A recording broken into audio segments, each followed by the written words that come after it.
Rob Reiner's name was familiar to millions around the world, but most of those millions never knew the full story of how that name became not just associated with beloved films and television characters, but tied to an extraordinary financial legacy.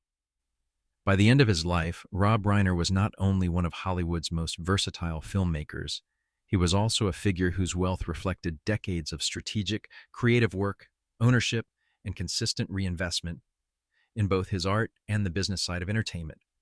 Yet few outside the industry understood how extensive his financial position had become, or how his net worth stood at a level many people would never have expected.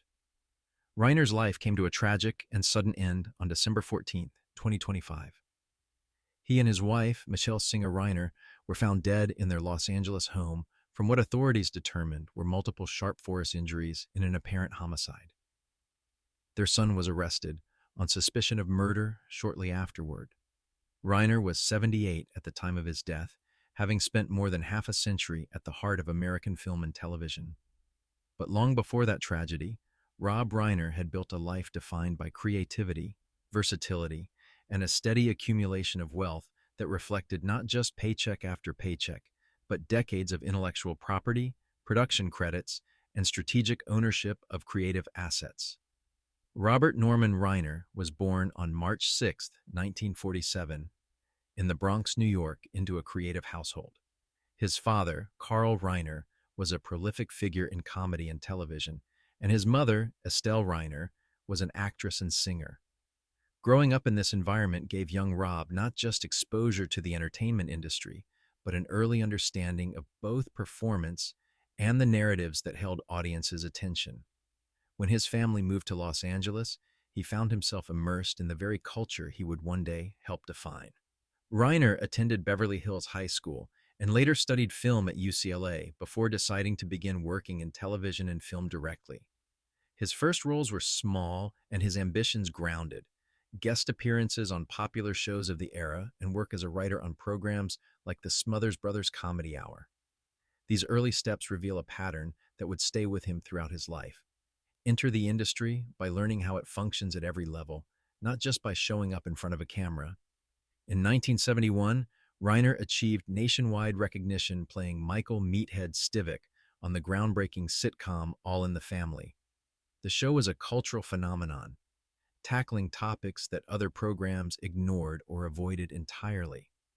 Over 182 episodes, Reiner's performance earned him 2 Primetime Emmy Awards and positioned him not just as a comedic actor, but as a cultural figure who could influence how Americans thought about themselves.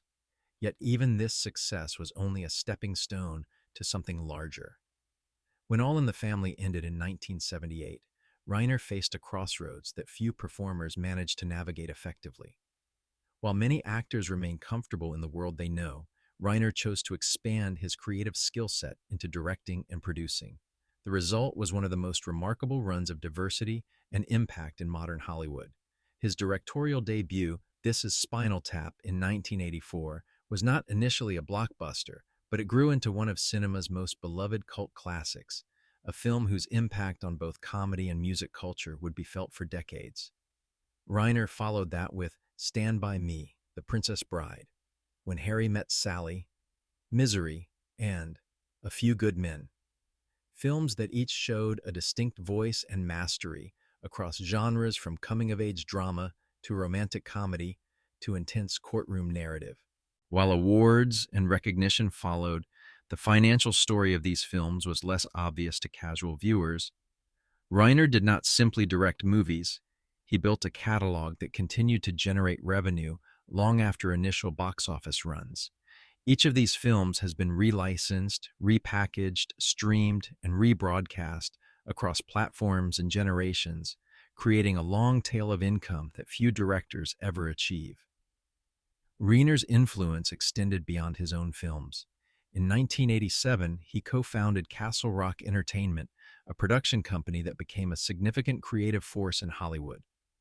Castle Rock was involved with high-value television and film projects, most famously Seinfeld and The Shawshank Redemption, properties that continued to earn major licensing fees and residuals long after their original release.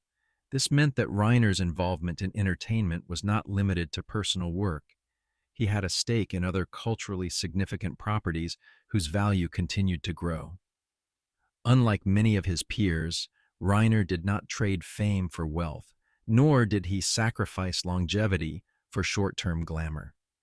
Rather than leveraging his name for unstable business ventures or fleeting corporate deals, he invested in intellectual property and creative ownership, assets that grew in value as audiences revisited and rediscovered his work year after year. Outside of film and television, Reiner also made calculated real estate purchases that contributed to his financial foundation. He bought a home in Beverly Hills that he later sold at a profit and owned a notable estate in the Brentwood neighborhood of Los Angeles that appreciated significantly over time. He and his wife also owned a Malibu colony home that, due to its location and exclusivity, became a valuable holding capable of generating significant rental income during peak seasons. Reiner's acting career continued in tandem with his behind-the-camera work. He appeared in films such as Sleepless in Seattle, Primary Colors, Bullets Over Broadway, and The Wolf of Wall Street, and made memorable television appearances on shows like Curb Your Enthusiasm and New Girl. These on-screen roles did not define his financial picture alone, but they complemented a lifetime of earnings and residuals. Beyond his creative work, Reiner was an outspoken activist on issues ranging from early childhood development to LGBTQ rights and environmental protection.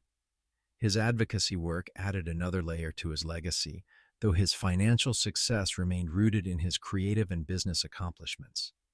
So where did all of this add up?